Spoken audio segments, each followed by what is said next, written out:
Bonjour tout le monde. On va débuter ce point de presse. On va débuter par l'allocution de M. Legault. On prendra les questions ensuite. M. Legault. Oui, bonjour tout le monde. J'ai eu une rencontre cet après-midi avec M. Trudeau à propos de l'immigration. Il faut d'abord rappeler le contexte. On a actuellement une explosion du nombre d'immigrants temporaires. Ça amène des problèmes importants dans le logement, dans les services publics, éducation, santé, puis dans l'avenir du français, en particulier à Montréal. On s'est rencontrés, M. Trudeau et moi, il y a 3 mois. On s'était donné donc jusqu'au mois de juin pour arriver avec des résultats concrets. On a obtenu certaines avancées, mais il y a encore beaucoup de travail à faire. Le gouvernement fédéral s'engage à réduire de façon, là j'utilise ces mots, de façon significative le nombre de résidents non permanents à court terme. Donc, on salue cet objectif, mais malheureusement, il n'y a pas de chiffre. Donc, on ne sait pas ce que ça veut dire de façon significative. On ne sait pas ce que ça veut dire court terme, alors que pour nous, c'est assez clair. On doit viser à réduire de 50 et pour les demandeurs d'asile dans un délai d'un an, puis dans le cas des PMI, dans un délai le plus vite possible, parce qu'on doit le faire en collaboration. J'ai mis un graphique ici pour expliquer l'explosion du nombre de résidents non permanents ou d'immigrants temporaires. Vous voyez là, que pendant plusieurs années au Québec, on avait à peu près 100 000. On est rendu à 560 000. Puis quand on regarde juste les 2 dernières années, ça a pratiquement doublé. On était à 291 000. On est rendu à 560 000. Et donc, ça a des impacts. On a essayé d'évaluer ces impacts-là dans 3 domaines. Premier domaine, le logement. On calcule que les 560 000 immigrants temporaires ont besoin de 200 000 logements. Depuis 2 ans, l'augmentation fait qu'on a besoin de 120 000 logements de plus, juste depuis 2 ans. Puis quand on regarde toutes les constructions, maisons, logements et autres, il y en a eu 90 000 depuis 2 ans. Donc, on voit que 100 du problème de logement vient du nombre, de l'augmentation du nombre d'immigrants temporaires. On a regardé du côté de la santé. On évalue que pour les 560 000 immigrants temporaires, on a besoin d'environ 11 000 infirmières et autres personnels de la santé. Comme vous le savez, il nous en manque actuellement 30 000. Ça veut dire que le tiers du problème qu'on vit de pénurie de personnel en santé vient des 560 000 immigrants temporaires. Maintenant, du côté de l'éducation, on calcule que dans les 560 000, il y a 52 000 enfants à l'âge scolaire. Ça nécessite des besoins de 3 700 enseignants. Selon les derniers chiffres, il nous manquait 6 300 enseignants qualifiés. Ça veut dire que la moitié du manque d'enseignants qualifiés au Québec vient de la présence des immigrants temporaires. Dernier point, où là, c'est plus difficile de chiffrer, le français. Ce qu'on sait, c'est que le tiers des 560 000 ne parlent pas français, sont surtout installés à Montréal. Donc, ça amène un déclin du français au Québec, puis en particulier à Montréal. Je veux, avant d'aller plus loin, redire que le problème, ce n'est pas ces personnes-là. Les personnes qui veulent venir vivre au Québec veulent venir vivre au Québec pour améliorer leur qualité de vie et la qualité de vie de leur famille. Donc, le problème, ce n'est pas eux autres. Le problème, c'est le nombre, entre autres, qui a été accepté par le gouvernement fédéral. Et donc, ce qu'on dit clairement, là, c'est que le gouvernement fédéral doit réduire de façon substantielle et rapide le nombre d'immigrants temporaires. Je passe à la répartition du 560 000. En passant, le fédéral va vous dire qu'on n'a pas les mêmes chiffres. Bon, ce sont des chiffres de Statistique Canada. Donc, je veux dire qu'ils ne croient pas leurs propres chiffres, mais on a commencé à voir une des raisons. Si on prend, par exemple, les demandeurs d'asile, 176 000, eux excluent les personnes où il y a eu une décision, que ce soit favorable ou défavorable. Par contre, ces personnes-là sont toujours sur le territoire du Québec. Donc, ce qu'on voit, c'est sur les 560 000, il y en a à peu près 400 000 qui sont contrôlés par Ottawa, 177 000 contrôlés par Québec, avec, évidemment, le programme des étudiants étrangers. Là. Tout le monde souhaite avoir des étudiants étrangers. Là. Si on oublie les étudiants étrangers, le Québec ne contrôle que 59 000 travailleurs étrangers temporaires. Oui, ils émettent un certificat d'autorisation du Québec pour une partie des PMI. Puis ça, on est prêt à travailler ensemble pour viser ensemble de réduire d'abord de 50 le PMI, mais le fédéral a toute la responsabilité concernant les demandeurs d'asile, puis on leur demande de réduire le nombre de demandeurs d'asile de 50 Donc, quand on n'est plus capable de loger des familles, quand on n'est plus capable de scolariser des enfants, qu'on n'est plus capable d'avoir accès à des services de santé, qu'on n'est plus capable de freiner le déclin du français, bien, on est dans une situation d'urgence. Et donc, de façon urgente, le gouvernement fédéral doit réduire le nombre d'immigrants temporaires au Québec. On chiffre nos demandes. On dit, pour les demandeurs d'asile, on demande une réduction de 50 d'ici 1 an. Pour les PMI, on sait que dans certains cas, ils ont des contrats de plus d'1 an, donc c'est difficile de mettre un chiffre. On vise 50 mais le plus vite possible. Ça se peut que ça soit un peu plus long qu'1 an, parce qu'il y en a qui ont des contrats de 2 ans, de 3 ans. Puis je pense qu'on doit respecter ces contrats-là. Ce que le gouvernement fédéral nous propose, c'est une série de mesures. D'abord, pour les demandeurs d'asile, ils nous disent qu'ils sont ouverts à en transférer dans d'autres provinces, sont ouverts à resserrer l'octroi des visas, sont ouverts à accélérer le traitement des demandeurs d'asile, sont ouverts à expulser plus rapidement les demandeurs d'asile qui ont été refusés, mais ils ne nous donnent aucun chiffre, aucune cible pour l'instant. Ils nous disent qu'ils vont travailler là-dessus d'ici le mois de septembre. Autre proposition du gouvernement fédéral qui est quand même intéressante, le gouvernement fédéral propose qu'à l'avenir, à certaines catégories du PMI, on applique les mêmes règles que le programme PTET, par exemple, pour les exigences de connaissance du français. C'est-à-dire que le fédéral accepte que les règles qu'on met pour la connaissance du français dans le PTET, le programme québécois, soient aussi appliquées dans le programme fédéral. Je pense que c'est une avancée pour le Québec, mais le Québec va continuer de demander un rapatriement complet des pouvoirs dans le PMI. Sur la compensation financière du gouvernement fédéral, on demandait 1,040 milliard pour les années 2021, 2022, 2023.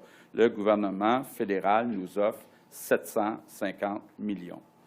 Donc, en résumé, c'est urgent que le gouvernement fédéral réduise de 50 le nombre de demandeurs d'asile et le nombre de résidents temporaires PMI. On est déçus du manque d'objectifs chiffrés du gouvernement fédéral.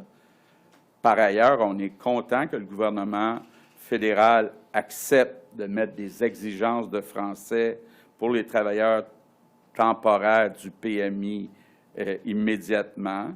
Mais, comme je le disais, on va continuer de travailler à réclamer tous les pouvoirs en matière d'immigration. Mais actuellement, je pense que l'urgence, c'est vraiment de réduire substantiellement puis rapidement le nombre d'immigrants temporaires au Québec. Au moins, le gouvernement fédéral nous dit qu'il reconnaît qu'il y a un problème. Ils reconnaissent même qu'ils doivent agir à court terme de façon significative, mais ils refusent de mettre des chiffres. Donc, je pense que le gouvernement fédéral doit comprendre que c'est urgent de réduire le nombre d'immigrants temporaires au Québec si on veut que les Québécois puissent se loger, pour que nos enfants aient accès à des enseignants qualifiés, pour que nos malades soient soignés et pour que le déclin du français soit inversé. Peut-être juste un mot sur le fait que le gouvernement fédéral n'a pas les mêmes chiffres que nous autres. On utilise les chiffres de Statistique Canada. Comme je le disais tantôt, on a au moins identifié un endroit où c'est explicable que nos chiffres soient plus élevés, entre autres chez les demandeurs d'asile, parce que nous, on inclut ceux qui ont eu une décision favorable ou défavorable parce qu'on doit leur donner des services. M. Trudeau va vous dire, pour le PMI, il faut travailler ensemble, 100% d'accord. Nous, notre objectif, c'est de réduire le PMI de 50 %. Donc, on est prêt à travailler ensemble, mais en autant que l'objectif, ça soit de le réduire de 50 %. Puis bon, M. Trudeau nous a dit qu'il va faire le point à la fin de l'été, au début septembre. Merci beaucoup. On va prendre les questions. Vous êtes assez nombreux, donc on va essayer d'aller rondement. Première question, Alain Laforêt. Bonjour, M. Legault. Donc, pour vous, c'est un échec, là? Bien, écoutez, d'abord, il y a une étape importante. M. Trudeau reconnaît qu'on doit baisser de façon significative, à court terme, le nombre d'immigrants temporaires. Maintenant, il reste une étape importante. Il nous dit qu'il va la franchir d'ici septembre. C'est de mettre des cibles. Nous, on a déjà notre cible, c'est réduire de 50 %. Maintenant, M. Trudeau doit mettre une cible chiffrée. Bon, évidemment, le fait qu'on ait déjà une proposition qu'à l'avenir, le programme fédéral PMI ait une exigence de connaissance du français, c'est quand même positif. Est-ce que votre déclaration de vendredi était bien reçue? Oh, écoutez, ça n'a pas été discuté. On sentait que c'était froid, là, lorsque il y a eu le début de la rencontre. C'était pas du bonjour François, bonjour Justin, là, comme à l'habitude. Il y a des tensions entre vous, là. Bien, écoutez, il y a un problème majeur.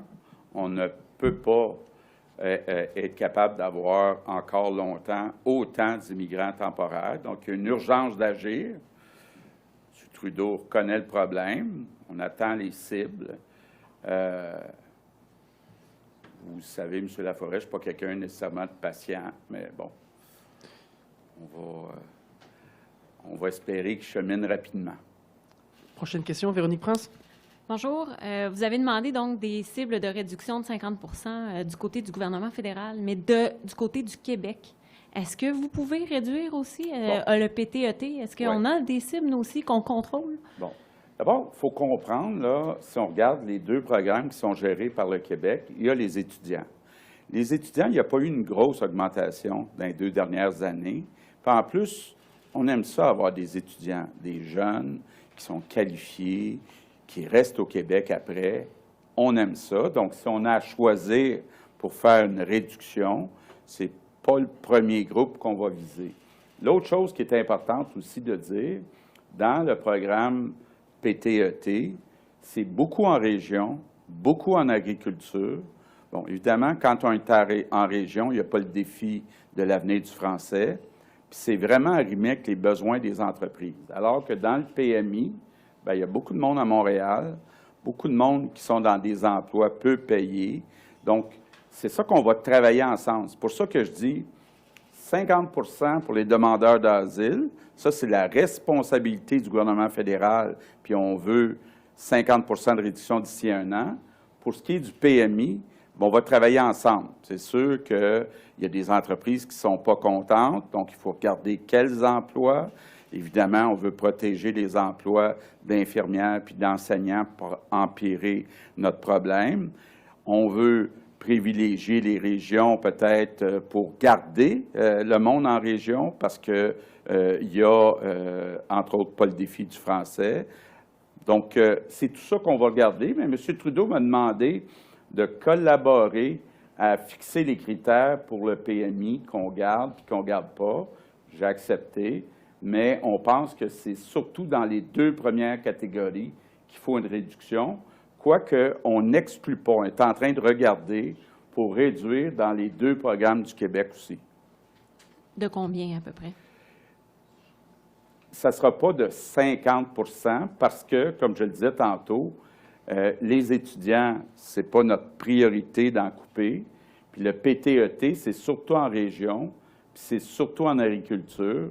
Donc, on est en train de l'évaluer. Mais évidemment, là, il faut savoir ce que fait le fédéral. Et quand on regarde dans la balance d'inconvénients, bien, à un moment donné, si on n'a pas de logement, on a beau avoir des entreprises qui veulent des travailleurs. S'il n'y a pas de logement, il n'y a pas de logement. C'est pour ça qu'il faut regarder qu'est-ce que le fédéral va faire. Beaucoup des personnes qui sont dans le PMI sont des bas salariés. Donc, on préfère avoir des plus hauts salariés puis des gens dans les régions. Donc, vous n'êtes pas tout de suite en mesure de dire 10 20 de notre côté? On n'est pas là. On n'est pas là. Merci. Prochaine question, la presse. Bonjour. Bonjour. Comment avez-vous calculé le 50 de réduction que vous demandez au fédéral? Pourquoi 50 Plusieurs façons. D'abord, comme vous savez, les demandeurs d'asile, on en a reçu 50 alors que le Québec représente 22 de la population. Deuxièmement, quand on regarde les demandeurs d'asile, le nombre a doublé depuis 2 ans. Donc, dans le fond, quand on dit réduction de 50 c'est de revenir à où on était en 2021, au 31 décembre, donc il y a 2 ans. Donc, je pense que c'est raisonnable de dire, on revient, peut-être que vous pouvez montrer, hein, tu me dis que tu étais capable de remettre l'autre acétate. Dans le fond, ce qu'on vise, là, c'est de dire, revenons à 2022. C'est pas exagéré de revenir à 2022. En passant, c'est 1er janvier, là. 1er janvier 2024, 1er janvier 2023, 1er janvier 2022. C'est pas exagéré de dire, de façon humanitaire, là, en 2022, on en recevait 291 000. Ce qu'on est obligé de monter jusqu'à 560 000. On n'est plus capable de donner les services, donc on revient à 2022. Vous faites un lien, vous l'avez fait aujourd'hui, entre la crise du logement, le problème, justement, on cherche des enseignants, et là, les classes d'accueil se multiplient. Et après, vous dites que ça accentue ces crises-là. Mais si on revenait au chiffre de 2022, est-ce que donc vos crises seraient réglées? Bien, ce que je disais, c'est que si on regarde depuis 2 ans, de passer de 291 000 à 560 000, ça nécessite 120 000 logements de plus. Puis depuis 2 ans, au Québec, ça en est construit 90 000. Ça veut dire qu'il y a un manque à gagner de 30 000. Ça veut dire que tout le manque à gagner vient de l'augmentation du nombre d'immigrants temporaires. Et sur on va prendre une dernière, Hugo. Oui. Sur le programme PMI, justement, ce sont des gens qui occupent des emplois. Si on doit réduire de 50 leur nombre, est-ce qu'il y a des entreprises qui vont faire faillite? Bon. Évidemment, j'ai offert toute ma collaboration à M. Trudeau. Il y a plusieurs critères qu'on peut utiliser. Par exemple, région versus Montréal. Donc, on préfère en garder en région qu'à Montréal, ne serait-ce qu'à cause de l'impact sur l'année du français. Deuxièmement, On veut protéger ce qui est beaucoup dans le PTET, l'agriculture, la transformation alimentaire. On veut aussi protéger les infirmières, les enseignants qui veulent venir s'installer au Québec. Puis on veut idéalement aussi protéger les personnes les plus qualifiées, c'est-à-dire les personnes qui ont un salaire plus élevé. Donc, je comprends qu'il y a des entreprises qui vont souhaiter avoir des employés qui acceptent des salaires plus bas, mais à un moment donné, si on n'a pas de logement, si on n'a pas d'enseignants, si on n'a pas d'infirmières, il faut choisir. On va essayer d'aller plus rondement. Il nous reste quelques minutes. Oui, Geneviève Lajoie. Oui, bonjour. Je vais renchérir là-dessus. Je vous dis donc que 100 du problème de logement, c'est dû à l'immigration temporaire. Vous avez dit, donc, si je vous paraphrase, les Québécois, pour que les Québécois soient soignés et logés, il faut que le fédéral réduise de moitié le nombre d'immigrants temporaires. Mais donc, si le fédéral ne réduit pas de moitié les immigrants temporaires, qu'est-ce qui va arriver aux Québécois? Bon, bien, d'abord, M. Trudeau dit aujourd'hui qu'il est d'accord pour réduire de façon significative le nombre d'immigrants temporaires, autant demandeurs d'asile que PMI, à court terme. Ce que je souhaiterais, c'est qu'il chiffre ce que ça veut dire de façon significative. Mais il ne vient pas dire « je ne suis pas d'accord », il dit « je suis d'accord ». Pour l'instant, je n'ai pas de chiffre. Mais qu'est-ce que ça signifie concrètement sur le terrain s'ils ne réduisent pas de moitié? Il arrive quoi pour les gens qui veulent se loger, qui veulent avoir des soins de santé? Écoutez, actuellement, il nous manque 30 000 infirmières. Il nous manque plus de 6 000 enseignants qualifiés. Il nous manque de logements. Il y a du monde qui habite à 10-15 dans les logements, en particulier à Montréal. Et on voit un déclin du français à Montréal qui s'accélère à cause des immigrants temporaires. Donc, on ne peut pas tolérer ça, là. On va en prendre une dernière en français avant de passer en anglais. Bonjour, M. Legault. Vous avez mentionné le 750 millions de l'offre financière qui a été faite par le fédéral aujourd'hui. Très simplement, qu'est-ce que vous pensez de cette offre-là? Est-ce que c'est suffisant ou vous demandez encore le 250 millions? Bien, on va prendre le 750 millions. On aurait aimé mieux avoir 1 milliard, mais on va prendre le 750 millions. On va essayer de continuer à demander d'avoir 1 milliard. Merci. On va passer en anglais. Philotier. Good day, sir. Good day, Phil. Are you, you are a little bit satisfied, but not satisfied because Mr. Trudeau is not specific in, you want him to cut the number of temporary immigrants in half, and he says, we don't disagree with the idea, but he doesn't give you any numbers. So you're disappointed? Yes, I'm disappointed because I think it's about time that we put targets with figures. And the problem is urgent. So we cannot say we'll continue working for months and months about the principles. It's about time we put some targets. And there is still $750 million on the table, though. Right. So we were asking for $1 billion, so they offer $750 million. So we'll take the money, but we'll continue to ask for more. And what is Ottawa's total number of temporary immigrants? Yours is 560, and you say that the two governments don't agree on the total number. What's their number? Their total? I asked them, but I was surprised. He told us 2 million in Canada. So, but I didn't study the figures in the other provinces. Merci beaucoup. Merci tout le monde. Point de presse. Merci.